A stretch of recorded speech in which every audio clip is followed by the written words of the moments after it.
Hi folks, welcome to Women Stories. I have a powerhouse here, an entrepreneur, boss lady, Lilly. Lilly, welcome to the show. Thank you, Beatrice, for inviting me here. I'm very pleased when you invited me. It's a great opportunity for people to get to know my life, and hopefully people can learn about abuse, about something that can impact their life for the better. You look amazing, by the way. Thank you so much, Viewers Beatrice. send shout outs to Lilly. Okay, who's Lilly as we start the conversation? Yes, I was born in Zimbabwe. I migrated to the UK when I was 18. My parents came to the UK about over 20 years ago. I have a brother, sister, and I used to have a brother who passed away.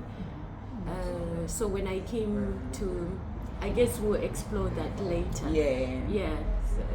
And when I came to the UK, I'm a mental health nurse, and then I managed to start my own business. I also have 2 kids, and I'm a domestic abuse survivor, which we'll explore more later. Yes, we will. So migrating, coming from Zimbabwe and coming to the UK, how was the journey for you? Because we have our viewers here who have just come to the UK. How was life for you? How did you navigate the space? So when I came, as I said, my parents, they were already here like over 20 years ago. So I had a family here already, so they helped me to integrate in the UK. And I understand some people might not have a family, but it's very good to find a network of friends that you can trust, or if you have family. But at the same time, you have to be careful, who you trust, especially in the UK. And I went to university. I also came with my siblings. I think for me, migrating to the UK, because I came when I was older, I was 18, so I wasn't confident with the way I speak my accent. So it led to a lot of self-suppression. Like I felt shame, embarrassment, so I didn't really express myself. So that's one thing I learned from that I have to embrace myself where I came. My siblings, they were a lot younger when they came, so they managed to, their accents, they managed to change, to the locals. But I'm happy I found confidence. Yeah, you talk about integration, and it's a topical issue here.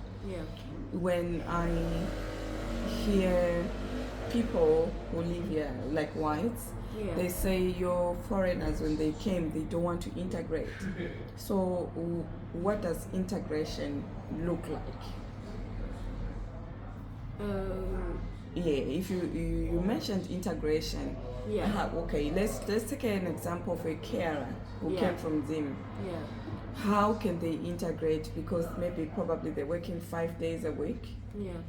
What things can they do to integrate? I guess it's about learning about the culture, the British culture. Do some research. And if you are a person that's not confident about the way you speak, maybe you could get some lessons. They offer free English classes. Maybe I know people are busy, and some people do domiciliary, but I think you have to find time to yourself on your free days. Just try to go out, socialize. I think people are consumed with working all the time, so it's good to find a balance. And one thing as well, people that are new to the UK, sometimes they act like they know everything. So sometimes I think it's good to be humble. Those people that have been in the UK longer, they know how to navigate and integrate, into the UK culture. So I think sometimes you learn from them. That's very helpful, but not to you to believe new to the UK, you know everything. Because people that have been here longer, they've gone through a lot of struggles. And you might learn from them. Okay. Very helpful tips you're giving, Lily. So, Lily, you came here, you started here, you went to university here. Yes. Then, when did you get married? Actually, I've never really been married. But I've been in several relationships on coming to the UK. So I did mention that I lost my brother when I was 21. He was 18. So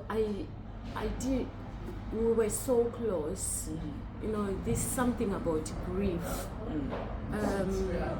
So if you lose a close family member, you could find yourself getting into a cycle of toxic relationship because you want to feel safe. You've got deep wounds inside you, so you might find yourself getting into relationships. Yeah, so Lily, we were talking about grief and finding love. Yeah. I meant, for example, if you lose a close family member, like your mother, or if you've lost your father, someone that was very dear to you, sometimes you tend to not deal with it, like you have a wound. So if you don't deal with the death of someone that you loved, you have a deep wound, so you end up looking for love somewhere so you can feel that wound. So that's why it's important to go to therapy, take time to heal. If you have to cry, do whatever you can to get through the grief. And it's about self-awareness, that when you lose, let's say your mom, someone close to you, you're very vulnerable. So it's important to be self-aware that that's something that would happen. So educating yourself, YouTube University, you can learn from YouTube. So I didn't realize this. This is something I realized maybe about after the 10 years of toxic relationship. It's not something I realized at the time. So the pain of losing my brother was too intense. It hurt me so much. So I covered it up by going into relationship, so I don't deal with it. So it goes to say everything, like trauma. If you don't deal with those things, you end up attracting toxic people. You don't ask you. Lily, I'm gonna stop you there. So talking about toxic relationships. Yes. What happened? What did you experience? Toxic relationships. I've experienced I didn't even know there is something narcissism. So I was in a 7-year. This is the recent one. So I was in a 7-year relationship. So I didn't realize. I knew nothing about narcissism. So I went through problems. When I was on maternity leave, I wasn't supported. I felt lonely. And then he would do things that would make me question my sanity. For example, simple things. He could say, "Oh, I told you this," but in my mind, I don't recall him saying that. So he used a lot of gaslighting. I don't know, should I explain gaslighting? You try and unpack it for our viewers, the things, for people who don't know what narcissism is. So narcissism, because I'm a mental health nurse, so I've worked in mental health hospitals. So narcissism is a personality disorder. So narcissists, they use manipulation and control. So people with narcissism, probably their parent had narcissism.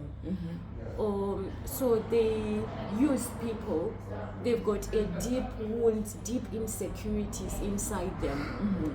Maybe they didn't receive love, and so they use people to make them feel validated. They manipulate people, and they seek admiration. They want to be praised. If you don't, they use praise and provoke. So they want to be praised all the time.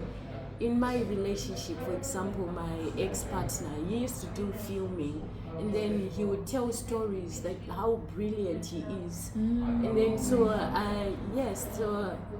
subconsciously, I would praise him, and then that was good. But then when you stop praising them, then they start provoking you. Yeah.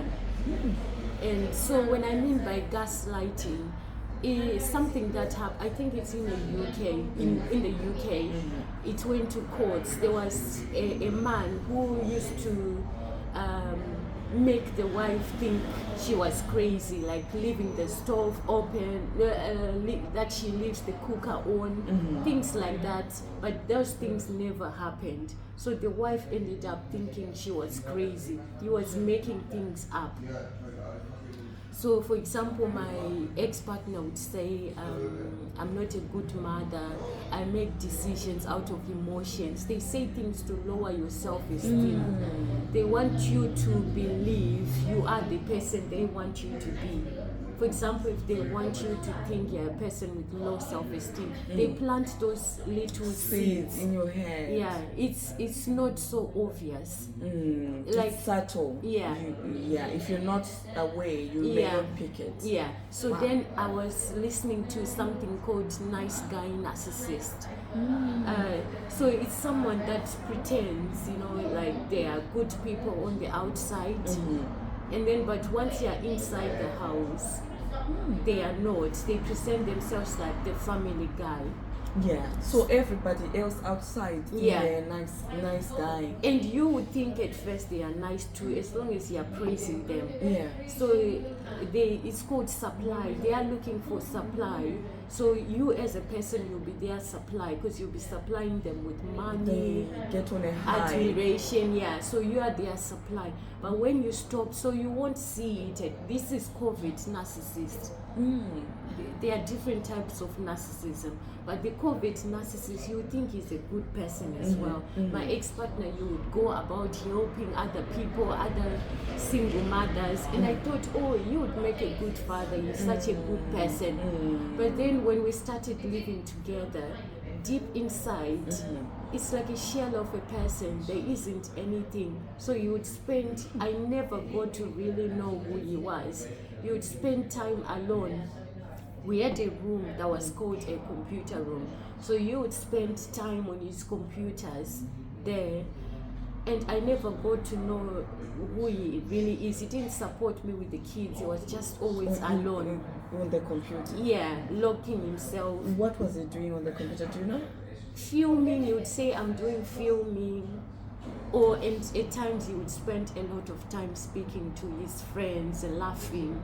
But not laughing with you, not creating. Yeah, you could hear him laughing and talking to his friends, or when he's coming to make a drink, they'll be laughing.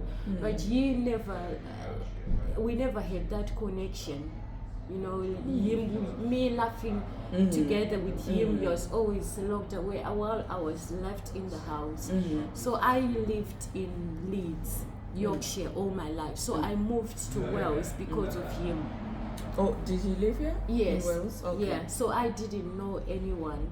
So I was very isolated. Yeah, my your support system. Yes, my family lived far away. So the maternity leave was the worst time of my life. So when you need help from these narcissists, they are not there to help you when you need them. When you're sick, they can't help you. They are just making excuses, going away, on trips, making up trips. So the maternity leave was the hardest time of my life. Wow, it's quite some heavy stuff, Lily. Yeah. It's conversations that we normally don't have in our societies, because as women, we just raise, go to school, you finish school, get married, be a good woman. Yeah. You have your partner or husband. Yeah.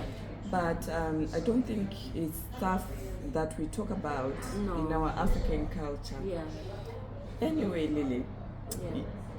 outside all of this, I know, let me comment on what you said. Yeah. You know, as what there's something called codependency. Like, for example, we came from Africa.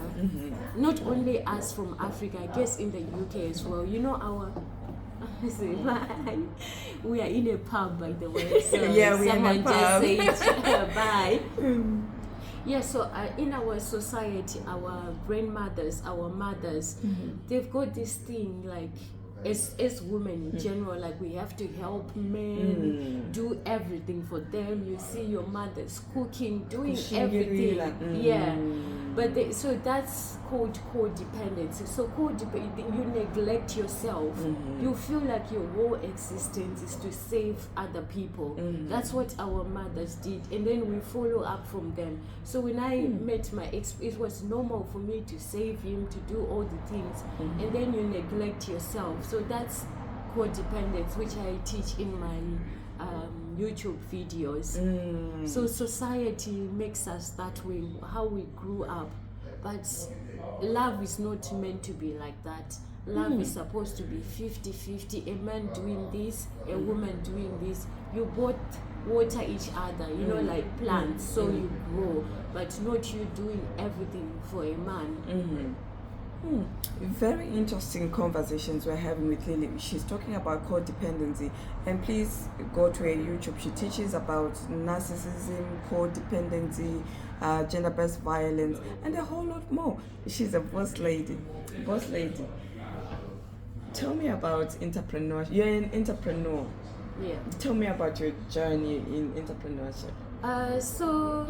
Like I said, yeah, I'm a mental health nurse. So, okay, let me just begin, because I'm kind of a jack of all trades. I did a lot in my life. So when I was in boarding school, I was very good at accounting.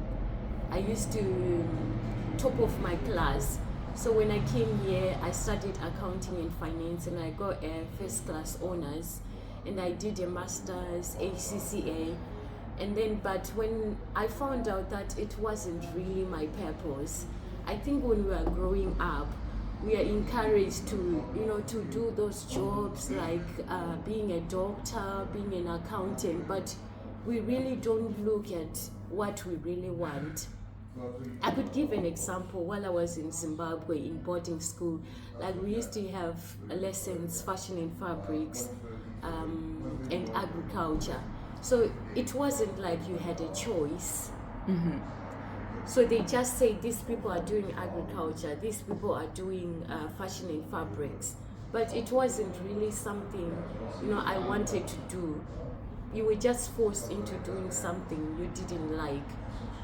So I feel like, you know, accounting, it wasn't really for me. So I used to work as a support worker in a hospital.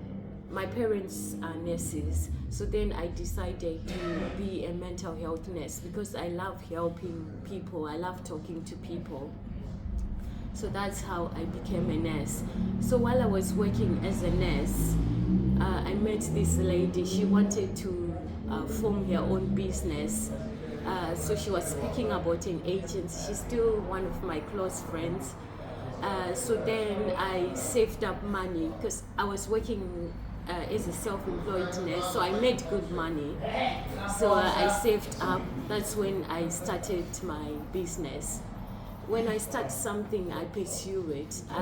I literally believe I'm capable of achieving anything. So when I started this business, it grew. It grew big, like earning $1 million revenue, over 100 staff. So I brought a lot of people to the UK. But unfortunately, I ended up losing 2 of my major contracts, and I didn't pursue the business anymore. I feel like it's very hard when you are a black person, when when you navigate the challenges to success. I just feel like sometimes you build something and then you lose it. Like people of power, white people, which is very hurtful.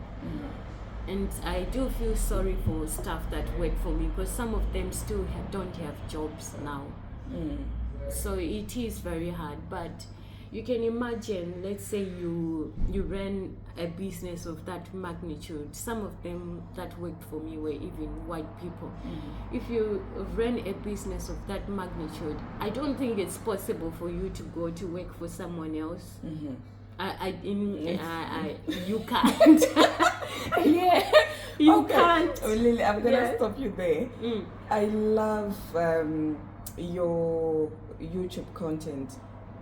The title is called Begin Again. Yes. You're talking about loss. You ran a business. You were a millionaire. Revenue coming in. Then you lost this business. Yeah. And these are, life cycles. Yes. They happen. Yeah. But you bounced back. Yes. That's why I love Begin Again with Lilly. Yeah. It almost talks about giving yourself grace when you lose. It could be a partner, it could be a business, anything. Yes. Begin Again. Yes. How does that name speak to you? How did you come up with Begin Again with Lilly? So my mind, I think my mind is my greatest asset, because when I think, I can come up with lots of ideas, and I pursue them. So like sometimes I could just be sitting and there's loads of ideas that come in my head. It can be a weakness sometimes. Yeah. And so if I come up with something, I'll pursue it. So it was a quick thing, just coming out and begin. Because where do you begin when you lose everything? So that's a book I'm writing, my second one. Like if it's my great friend, my mentor, Sibu. So she helped me come up with the idea. She's one of my greatest supporters. Ah, that's good. Yeah, so I lost, a relationship. The father of my 2 kids, and then I lost my business, and then it's like losing yourself. I'm starting over to get to know myself. So I began my life at 35, because I wasn't living as my authentic self. I was wearing a mask. So at some point with everyone, I don't know where I heard this, that in your 30s, that's you can't live a fake life anymore. You can't wear a mask. All the things start coming up when I was on my maternity leave. I couldn't keep the mask anymore. My childhood, because I went through abuse and I never told anyone. I guess other things, like you're going through abuse, you have 2 children, all the stresses, they tend to bring everything you're hiding to the surface. So that's when I had to go to therapy, and that was very difficult. Imagine telling a therapist something that you have never told anyone, especially about the abuse. One thing I find I speak a lot about is the feeling of being in a cage. But you talk about silence. Yes. Silence in your pain. Yeah. You're going through stuff, but you feel you can't say it. Yes. There could be viewers now who are going to be watching, who are experiencing that. Yeah. What do you encourage them to do? Because now you know better. Yeah. That's why you've gone to therapy. Yes. What can you tell the viewers? I think it's to do with shame. Shame and guilty, fear. Shame, I like a saying, I don't know who said this, that shame doesn't survive when it's out in the open. Shame only survives when you're hiding things, but once it's out, so out in the open, shame, then it dies. What's the worst that can happen? Yes. Okay. I think our society, African culture, is, I think when you live life as your authentic self, as your real self, it's freeing. It's so much freedom. Like, I've literally nothing to hide. you know. There's nothing I can hide. And so how do you keep a mental health, your mental health nurse? Yeah. What things do you do to keep yourself grounded? Yes. In your authentic self? Yeah. What are the things you're doing? I've seen you walking. Yeah, I love walking so much. Sometimes I do like 12K, you know, walking. So I listen to a lot of podcasts while I'm walking. Mm-hmm. You know, it helps me to learn more about myself. Mm-hmm. I love YouTube podcasts. Mm-hmm. It helps me to learn. And what else? And journaling. My therapist recommended I do some journaling. I have my journals with me. So when you write things down, I think it helps for you to see a pattern. Like for example, in relationships, I always want people to communicate with me. There's sort of some codependence. Like when you meet someone, you want to be joined as one. You want to be talking with them all the time, and then you are never really happy because you want them to be in your life, even when you've known them for 3 months. I realized that so that things I realized by writing them down. Then you see a pattern. Yes, yeah. The concept of journaling. Yeah. When I tried it, I went through a coaching program. Yeah. It was kind of foreign. It felt foreign to me. Yeah. How are you finding it? For example, I could go alone to a restaurant and I take my diary and just write. Like while I started this, you know, on my maternity leave, you know, those hard times when I was emotionally abused. So I have all the notes. Now if I look at them, I can tell exactly how I was feeling at that time.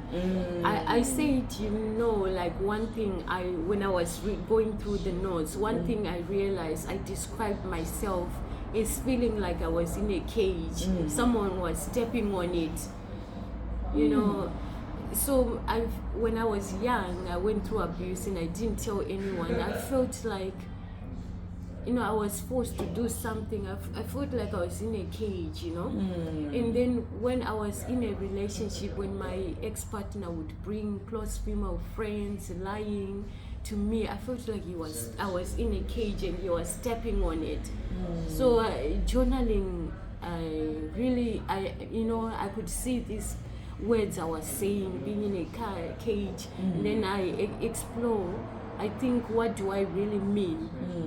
You know, there's a pattern. It's very important to emotionally regulate yourself. Yes, it's very important. So how do you emotionally regulate yourself? Yeah. For me, I sleep. Oh, you sleep? I love sleep. I sleep things out. Yeah. If I'm feeling a certain way. But when you wake up, do you wake up feeling any better? Yes. All right. Oh, if I'm feeling, what you call it? Like if I'm anxious, if I'm agitated, whatever feeling it's good if you can sleep. But what about people that can't sleep? You tell me, what's your strategy? I sleep things out. What do you do? I guess you walk. Let's say you walk.